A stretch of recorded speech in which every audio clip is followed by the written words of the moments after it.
64 वर्षीय सेवानिवृत्त electrical engineer Bruce Campbell का यह प्रयास बहुत ही सराहनीय है। वो हमेशा एक रचनात्मक दृष्टि वाले व्यक्ति रहे हैं, इसीलिए सेवानिवृत्त होते ही उन्होंने हिल्सबोरो, ओरेगन के जंगल में $23,000 में 10 एकड़ जमीन खरीदी, जिसमें बहुत स्पष्ट दृष्टि थी कि इसके साथ क्या करना है। उसने एक पुराना हवाई जहाज और जमीन का एक बड़ा टुकड़ा खरीदा और उसे धरती पर सबसे अनोखे घर में बदल दिया। ब्रूस कैंपबेल को हवाई जहाज को एक घर बनाने का आइडिया मिसिसिपी के एक हेयर ड्रेसर जोआन ओसेरी से मिला। उसने एक बोइंग 727 खरीदा और उसे एक घर में बदल दिया। उसका पिछला घर जल गया था, इसलिए उसने एक शांत नदी के बगल में एक कार्यात्मक हवाई जहाज का नवीनीकरण करना चुना। इसने कैंपबेल को सोचने पर मजबूर कर दिया और उसने अपनी योजनाओं को बदलने का फैसला किया। 1999 में कैंपबेल ने ओलंपिक एयरवेज से $1 लाख में बोइंग 727 विमान खरीदने का फैसला किया। जब उसने विमान खरीदा था तो उसे ओरेगन के जंगल में विशाल वाहन को ले जाना था। चूंकि विमान को एथेंस, ग्रीस से आयात किया जाना था, इसलिए यह परिवहन एक समस्या बन गया। परिवहन लागत अंततः लगभग $1,20,000 तक बढ़ गई,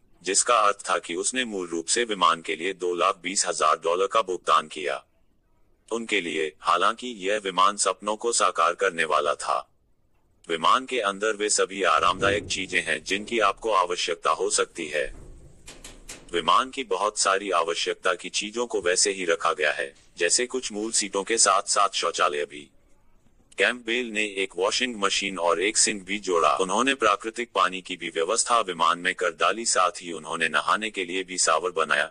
एक घर की सारी सुख सुविधाओं को भी विमान में जोड़ डाला। कैंपबेल ने एक बेकार विमान को रीयूज कर पूरे संसार का ध्यान आकर्षित किया।